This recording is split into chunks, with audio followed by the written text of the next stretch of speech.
Hello, welcome back to Oracle DBA tutorial. In this tutorial, we are going to discuss about server processes. So if you remember in the last videos, we discussed about different types of Oracle processes, and then we divided those processes into three types. And then the first type is something called server process, second one is background process, third one is slave process. In this video, we are going to deal in detail with the server process. And what happens is that so this is whenever a new client comes and connect, then the client is going to create a dedicated server process in the Oracle server, and this dedicated server process is going to represent this client.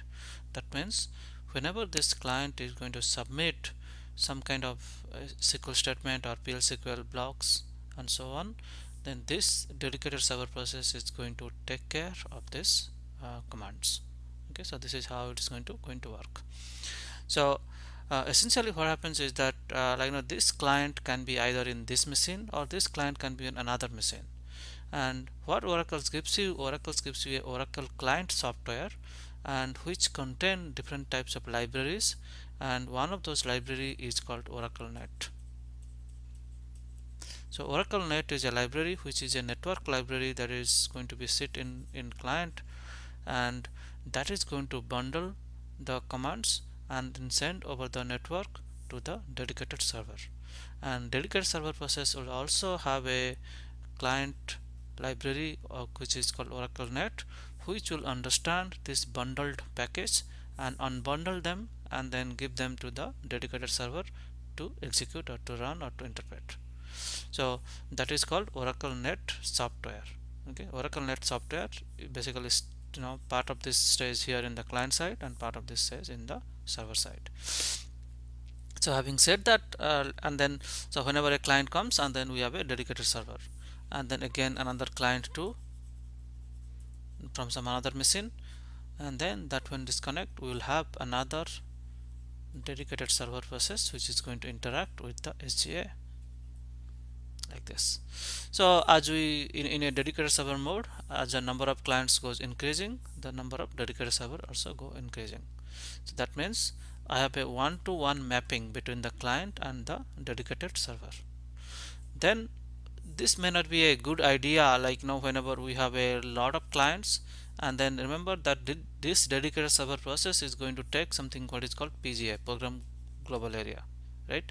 So basically and then as the number of dedicated server process keeps increasing, then we might have a problem in terms of memory in the system. We may not have enough memory to support so many number of dedicated server, which in turn so many number of clients. So therefore what Oracle comes up with a new architecture. Instead of having a one-to-one mapping, let's have many clients talk to a shared server, and that is how this iteration come. In this iteration, what we have in the client one comes, and then we have a dispatcher, but dispatcher is just a simple process and doesn't take much memory. But instead of one dedicated server, we have a shared server, and this shared server may be configured to handle say 5 clients. So this is client 2, client 3, client 4, client 5.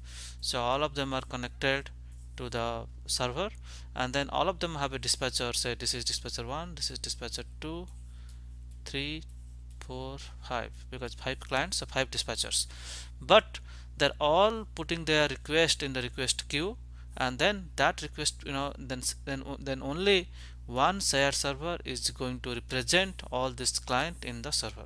That means whatever commands and all those things they are giving, those things are coming to the request queue and then put on the queue, and then shared server is going to look at that queue and then retrieve a command and execute and put that response in the response queue. Then all these dispatcher processes are listening to this response queue. Whenever there are results available, then they take that results and then give it back to the client. So this is how it is going to work in the shared server. And in the shared server, what we achieved is that instead of one-to-one mapping, we have multiple clients, one shared server. So therefore the memory requirement is going to drastically reduced. All right. So that is why we use shared server. So basically it depends on how you configure dedicated server or shared server, but it's just the same. So now we will learn, like say for example, what this what this shared server or dedicated server do. Okay, so what they do, like what this process. Let's take an example of a statement. Right, let's say I want to run, my client wants to run this PL/SQL procedure. So when we are running this PL/SQL procedure, so this comes to the dedicated server process, right? And then I'm just assuming that I'm running on a dedicated server mode. So therefore each client will have its own dedicated server in the server. So now let's say this command is through oracle.net software. It is bundled and is unbundled at the dedicated server, and the first thing dedicated server is going to do is going to parse if this thing is syntactically correct or not. And then it says that okay, I want to going to run a SQL statement, right? So an SQL statement then is going to create a cursor and all this thing, right? So essentially, so whenever it's going to see this SQL statement, it's first going to see if it has an execution plan in the SQL area or not, right?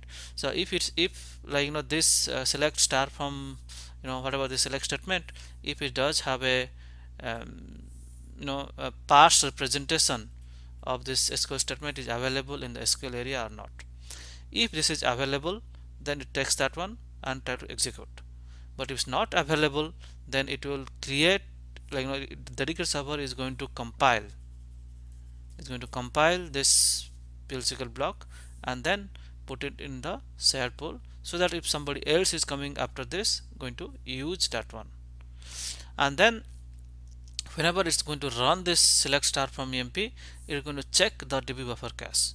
Buffer cache, if it has this data already, then it's going to be a cache hit, and then it's going to be return the value returned to the variable a.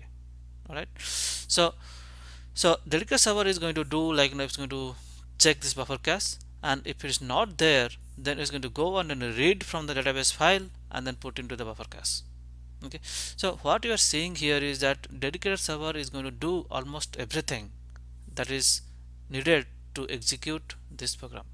So therefore these programs are called the workhorse programs, workhorse processes, and they eventually consumes a lot of CPU. Okay, because they do all the work, right? So they do all the work for the client, so therefore they consume probably the most number of CPU cycle in your server. So this is what dedicated server process this is what the server processes do. And let's take an example. So what I have in my scenario, that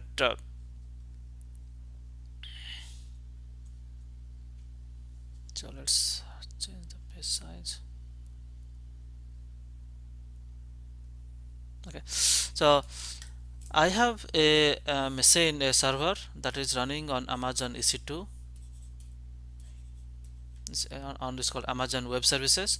So basically Amazon EC2 is a cloud environment where we can get a machine and all these things. So I have a machine on Amazon network. Okay, and let's say that machine name is, so this is a machine name EC2 something something like that. Okay, so this is the machine name, and where I have an Oracle 10G Express Edition is installed there. Then what I have is I have my own machine here. So this is my client, which is my laptop. What I'm going to do, I'm going to connect from my client to this machine using oracle.net. So what I have to do, that I have already Oracle client installation is done on my machine. And therefore I can go to my program and go to my Oracle 10G this thing, and then go to SQL Plus. So this is my SQL Plus, and then what I'm going to do, I'm going to give a user ID, so demo, and then my host string is DB. Let's drag it down. Okay, so this is my Oracle server is installed. So sorry, Oracle client. So basically I have connected. So before that, I just want to exit one time and just want to show you a couple of things. So let's take a look at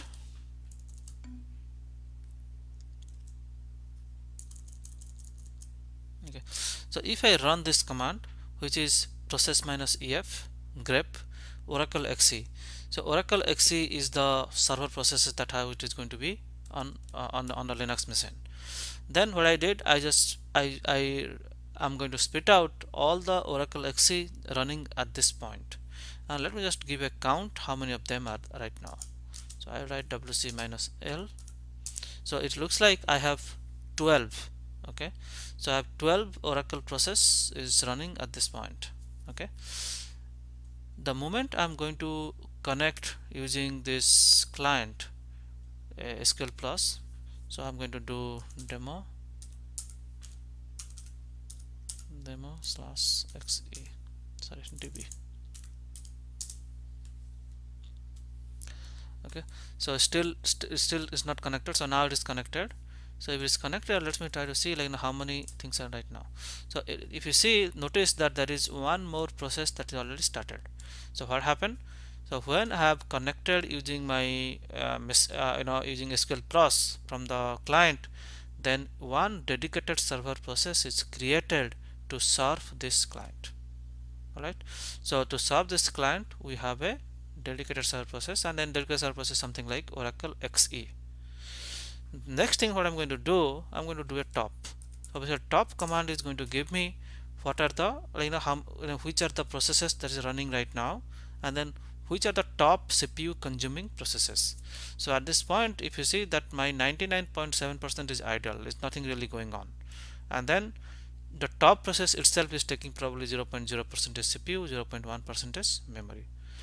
So what I'm going to do right now, I'm going to run this PL/SQL block, whatever we discussed. Okay, so when I'm going to run this PL/SQL block, let's see what is going to basically because of this PL/SQL process, PL/SQL execution, what's going to happen. So I take Control C, and I'm going to run this thing from my machine here. Okay, so what I'm going to do, I'm going to do 10,000 times I'm going to loop. Okay, so if I run this thing, so the process is running right now, and now let's go on and take a look. So if the top command I'm going to give, see, looks like top is consuming almost 56.1%. Okay, so during that time it was consuming almost 50% of your CPU, and right now that has been finished. So right now we have already done 10,000 100,000 times iteration, and if I basically want to run this again, let's say I make it to one more time. Okay, so let's try to see what's going on. Yes, and then I'm going to run this thing. So it's still running. So while it's running, so looks like this Oracle CPU is taking almost 96 or 98% of your CPU, and until this thing is going to finish, it's going to keep running. So now come back to the whiteboard. So this is what we talked, because right now what's going on, your dedicated server process is executing your PL/SQL procedure. Okay, so since the 10,000, it's now increased to 100,000.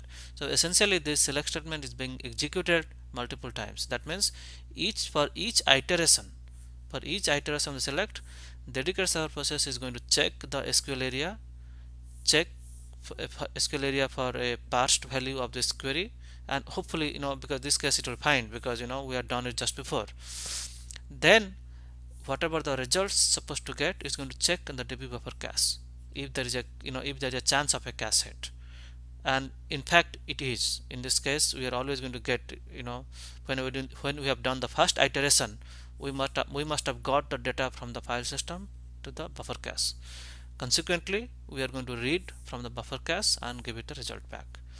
So essentially, but however, this is going to happen 100,000 times. So this will take some time. I don't know, still it's going on. Okay, still, like for example, in my case, still the process, the loops are, the PL/SQL procedure is being executed. And then how do I know? If I go to my system, it looks like yes, Oracle system is almost taking a lot of CPU and then memory and so on. So this is how basically your server process work and your dedicated server process work to make this thing happen.